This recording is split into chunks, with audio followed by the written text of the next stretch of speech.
নমস্কার। আচ্ছা, খেয়াল করেছেন কি বিশ্ব রাজনীতিতে কিন্তু এখন একটা বিরাট ওলটপালট চলছে। আর এই পুরো ঘটনার ঠিক কেন্দ্রবিন্দুতে মানে একদম সেন্টারে রয়েছে ভারত।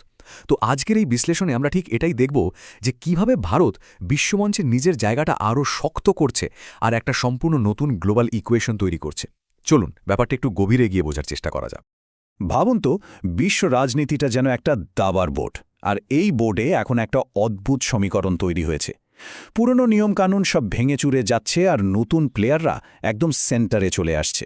মানে একদিকে যখন পুরনো বড় বড় শক্তিগুলো নিজেদের সমস্যাতেই জেরবার, ঠিক তখনই একটা নতুন শক্তির এমনভাবে উত্থান হচ্ছে যা পুরো খেলার ডিরেকশনটাই কিন্তু বদলে দিচ্ছে।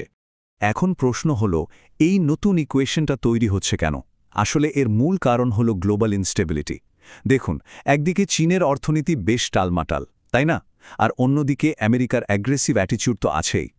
এই দুটোর মাঝে যে একটা স্ট্র্যাটেজিক ভ্যাকিউম বা শূন্যস্থান তৈরি হয়েছে, ভারত কিন্তু খুব স্মার্টলি সেই গ্যাপটা ফিল করছে আর নিজের জন্য দারুণ সব সুযোগ তৈরি করে নিচ্ছে। আর এই সুযোগগুলোকে কাজে লাগানোর পেছনে সবচেয়ে বড় ক্রেডিটটা দিতেই হবে ভারতের তুখর ডিপ্লোম্যাসিকে। বিশেষ করে বিদেশমন্ত্রী এস জয়শঙ্করের নেতৃত্বে ভারত এমনভাবে এগোচ্ছে যে পশ্চিমা বিশ্বের সেই দেশগুলো এখন ভারতের দিকে ঝুঁকছে, যারা একসময় কিন্তু বেশ দূরত্ব বজায় রাখত।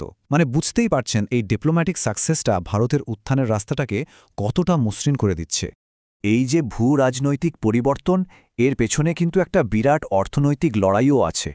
একদিকে চীনের অর্থনীতি নিচের দিকে নামছে, আর অন্যদিকে ভারতের শক্তি বাড়ছেই। এই দুই এশিয়ান পাওয়ার হাউসের অর্থনৈতিক পথের পার্থক্যটাই আজকের এই নতুন বিশ্ব সমীকরণের ভিড়টা তৈরি করে দিয়েছে। এই অর্থনৈতিক পার্থক্যটা কিন্তু বেশ ইন্টারেস্টিং। দেখুন, চীন এখন দীর্ঘমেয়াদী মুদ্রা সংকোচন বা যাকে বলে ডিফ্লেশন, সেটার মধ্যে দিয়ে যাচ্ছে। মানে জিনিসপত্রের দাম কমছে, কিন্তু লোকের কেনার ইচ্ছেটাও কমে যাচ্ছে, ডিমান্ড একদম তলানিতে। তো এরকম একটা পরিস্থিতিতে ইনভেস্টররা একটা নির্ভরযোগ্য অল্টারনেটিভ খুঁজছে। আর ঠিক এখানেই ভারত এন্ট্রি নিচ্ছে তার স্টেবল জিডিপি গ্রোথ আর আকাশছোঁয়া চাহিদা নিয়ে। একদম পারফেক্ট অপশন, তাই না? আর ভারতের এই অমচম চাহিদার পেছনে আসল শক্তিটা কি? এর বিশাল জনসংখ্যা, ১৪০ কোটি মানুষ। ভাবা যায় এই বিরাট ডোমেস্টিক মার্কেটটাই ভারতের ইকোনমিক গ্রোথের ইঞ্জিন, আর সারা দুনিয়ার ইনভেস্টরদের কাছে এটা একটা চুম্বকের মতো আকর্ষণ। এমন একটা শক্তি যাকে ইগনোর করাটা প্রায় অসম্ভব। ভারতের এই অর্থনৈতিক পোটেনশিয়াল কিন্তু শুধু মুখের কথা নয়। ফোর্বসের মতো নামকরা আন্তর্জাতিক সংস্থাও এখন ওপেনলি বলছে যে আগামী ২০২৫-২৬ সালে ইনভেস্ট করার জন্য বিশ্বের সেরা জায়গা হল ভারত। এটা থেকেই পরিষ্কার বোঝা যায় গ্লোবাল ইকোনমিতে ভারতের গুরুত্ব এখন ঠিক কোন পর্যায়ে পৌঁছেছে। আচ্ছা, শুধু অর্থনীতি নয়, ডিপ্লোম্যাসির ক্ষেত্রেও কিন্তু একটা বিরাট পরিবর্তন এসছে, বিশেষ করে ইউরোপের দৃষ্টিভঙ্গিতে। যে ইউরোপ একসময় ভারতকে খানিকটা সন্দেহের চোখে দেখত, তারাই এখন ভারতের সঙ্গে স্ট্র্যাটেজিক পার্টনারশিপ করার জন্য সবচেয়ে বেশি আগ্রহী হয়ে উঠেছে।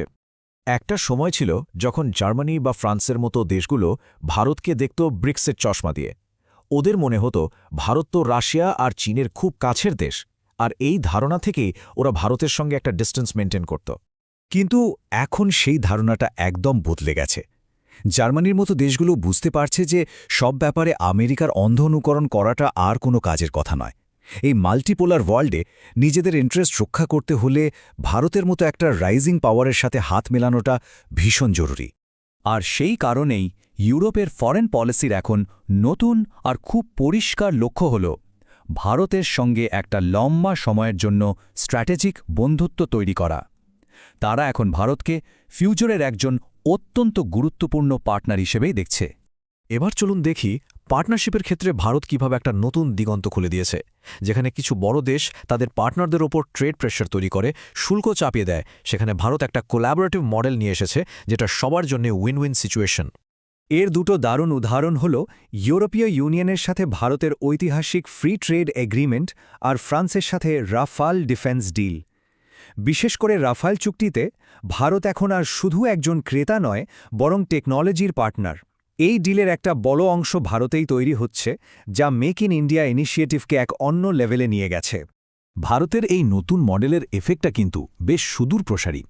টেকনোলজি ট্রান্সফারের মাধ্যমে ভারত যখন নিজেই ডিফেন্স ইকুইপমেন্ট তৈরির পার্টনার হয়ে উঠছে, তখন এটা সরাসরি আমেরিকার ফাইটার জেটের বাজার আর তার পুরনো প্রভাবকে একটা বিরাট চ্যালেঞ্জের মুখে ফেলে দিচ্ছে। তাহলে এতক্ষণের অর্থনৈতিক আর কূটনৈতিক আলোচনা থেকে আমরা এই নতুন বিশ্ব সমীকরণের একটা উপসংহারে আসতে পারি, আর সেটা হল ভারত আজ এমন একটা শক্তি হয়ে উঠেছে যাকে ছাড়া বিশ্ব রাজনীতির কোনো অঙ্কই আর মেলানো সম্ভব নয়। দেখুন, একদিকে চীনের ইকোনমি পড়ছে, অন্যদিকে আমেরিকার ভেতরেও পলিটিক্যাল ইনস্টেবিলিটি। এই সব কিছুর মাঝে ভারত বিশ্বের কাছে একটা স্টেবল আর শক্তিশালী অল্টারনেটিভ হিসেবে নিজেকে প্রতিষ্ঠা করেছে। ফ্রান্স বা জার্মানির মতো দেশগুলো এখন চীনের ওপর থেকে নির্ভরতা কমিয়ে ভারতের বাজার আর বন্ধুত্ব দুটোই শক্ত করে ধরতে চাইছে। আর পুরো আলোচনার ফাইনাল টেক অ্যাওয়ে হল এটাই, আজকের দিনে পশ্চিমা বিশ্ব ভারতকে পছন্দ করুক বা নাই করুক তাতে কিছু যায় আসে না। আসল কথা হল তারা ভারতকে এড়িয়ে চলার ক্ষমতাটা পুরোপুরি হারিয়ে ফেলেছে। ভারতের শক্তিশালী ডিপ্লোমেসি আর বেড়ে চলা অর্থনীতি দেশটাকে এমন একটা জায়গায় নিয়ে গেছে যেখান থেকে তাকে উপেক্ষা করা আর সম্ভব নয়। তাহলে শেষ প্রশ্নটা এটাই, ভারতের এই অপ্রতিরোধ্য জয়যাত্রা কি ভবিষ্যতের বিশ্বশাসনের দিকেই ইঙ্গিত দিচ্ছে? এই ব্যাপারে আপনার কি মতামত? জানতে থাকুন, শিখতে থাকুন, ভালো থাকবেন। জয় হিন্দ।